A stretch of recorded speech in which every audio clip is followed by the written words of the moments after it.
Land that couldn't be tamed. When Daniel and Maria Navarro bought the 22-acre stretch of land between Gallup, New Mexico, and the Arizona border, they believed they were finally escaping the noise and rush of the city.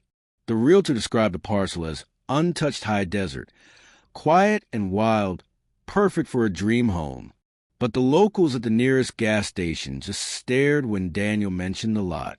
One old man muttered, "Ain't nothing out there but old bones and bad air." The trouble started on the second day of construction. Tools vanished overnight. A roll of blueprints disappeared from the trailer, then reappeared days later under a mesquite tree, curled, burned at the edges. Maria swore she heard voices outside the RV where they were staying, not shouting, whispering, chanting. When Daniel checked, there was nothing but wind. Their dog, Ranger, barked into the darkness at night. Then one morning, he was gone. No tracks, no blood, just a collar left near the gravel pile. Coyotes, they figured, but then the lizards stopped appearing. No rabbits, no birds, no sound. One morning, they found a heap of small animal bones stacked neatly in a pyramid near the foundation. Later, chicken bones. Then deer. No blood, just dry white fragments, arranged like offerings. Then came the artifacts. While trenching for the septic system, a backhoe scraped open a hidden cavity. Inside were cracked clay pots, beads, broken obsidian, and more bones, human by the look of the teeth. One of the younger workers, Ernesto, said they needed to stop immediately. "This is not our place," he whispered. "This land remembers what was taken from it." That afternoon, Ernesto walked into the desert without a word.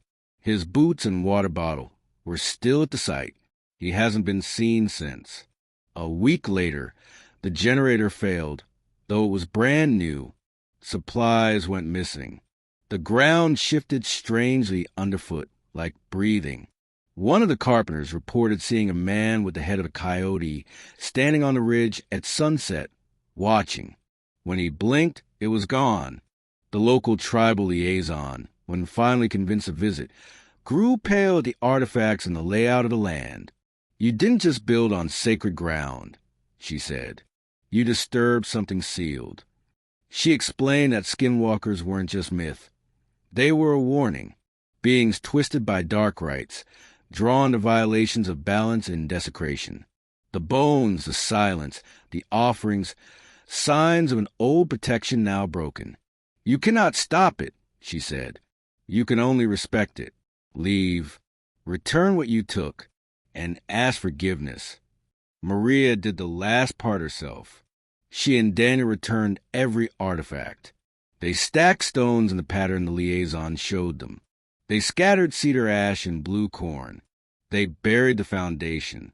Then they left. Today, the land is listed again. The online description calls it isolated, peaceful, full of potential. But locals still won't go near it, because some places don't want to be tamed. Mysterious events halt construction on remote New Mexico property. By Sierra Thompson, Southwest Chronicle, August 12, 2024. McKinley County, NM, a construction project on a remote stretch of land near the New Mexico-Arizona border has been indefinitely suspended following a series of strange and unexplained events that workers say left them uneasy and frightened. The property, purchased earlier this year by Daniel and Maria Navarro of Flagstaff, Arizona, was intended to become a retirement home and short-term rental site. Located approximately 40 miles west of Gallup and accessible only by rough dirt roads, the 22-acre parcel is surrounded by high desert scrubland and distant mesas. Within days of breaking ground, workers reported missing equipment, malfunctioning tools, and unexplained animal behavior. "We started hearing voices, chanting, almost, but there was nobody there," said Maria Navarro in a phone interview. "Then our dog disappeared, just gone without a trace." Local subcontractors began refusing to return to the site after multiple strange incidents, including the discovery of small animal bones arranged in deliberate patterns near the foundation.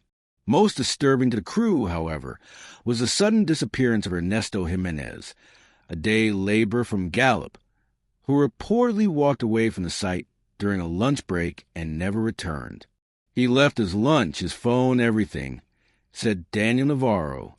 "We reported him missing, but there's been no trace." McKinley County Sheriff's Office confirmed that a missing persons report was filed on July 3rd.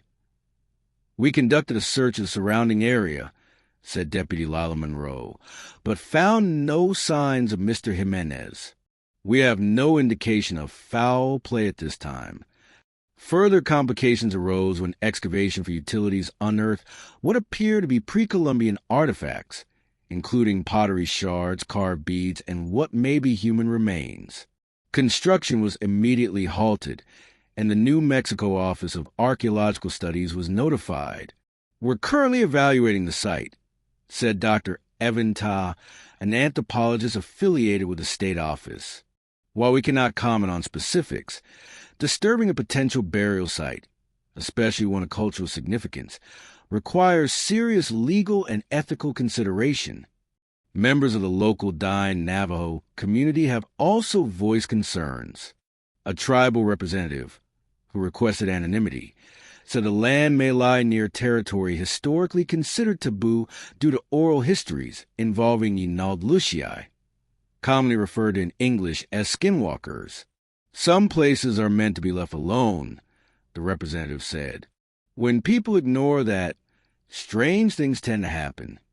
Since returning the artifacts and clearing the foundation, the Navarros have placed the land back on the market. "We believe we made a mistake," said Maria. "This isn't just about construction delays anymore.